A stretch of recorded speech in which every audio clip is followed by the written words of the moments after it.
মুন্সিগঞ্জের শ্রীনগরে পুকুরে ফেলে যমজ কন্যা শিশুকে হত্যার দায় স্বীকার করলেন মা শান্তা বেগম। এর আপন দুই কন্যা সন্তানকে পুকুরে ফেলে দিয়েছেন। কি আপনি কি মনে করছেন এটা জাহিলিয়াতের যুগের ঘটনা? না, এটা এখন ঘটছে, আপনার এই সভ্যতার যুগে ঘটছে।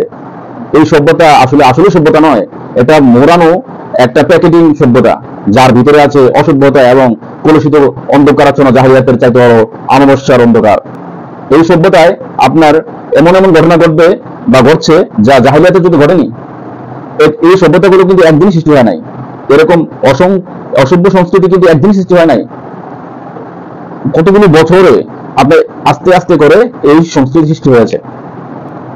আপনার বিগত আওয়ামী লীগ সরকার, এই আওয়ামী লীগ সরকার যেভাবে ইসলামটাকে একদম আস্তে আস্তে আস্তে আস্তে করে ধ্বংস করে দিয়েছে, তার মধ্য দিয়ে এই সংস্কৃতিগুলো ঢুকেছে। ইন্ডিয়ার নগ্ন পচা সংস্কৃতি আমাদের দেশে আস্তে আস্তে ঢুকানো হয়েছে ইলেকট্রিক মিডিয়ার মাধ্যমে। আপনার বিভিন্ন ইসলামী বিধিবিধানগুলোকে পরিবর্তন করে এই সংস্কৃতি এই সভ্যতায় আমরা এসে বসেছি। আস্তে আস্তে আস্তে আস্তে করে আমাদের এই সংস্কৃতিগুলো পরিবর্তন হয়ে গেছে। সুতরাং এই সংস্কৃতি পরিবর্তন হতে আবার নতুন একটা সংস্কৃতি আসতে, ইসলামী সভ্যতা আসতে আমাদের চেষ্টা করতে হবে, কিন্তু সেটা একদিনে হবে না।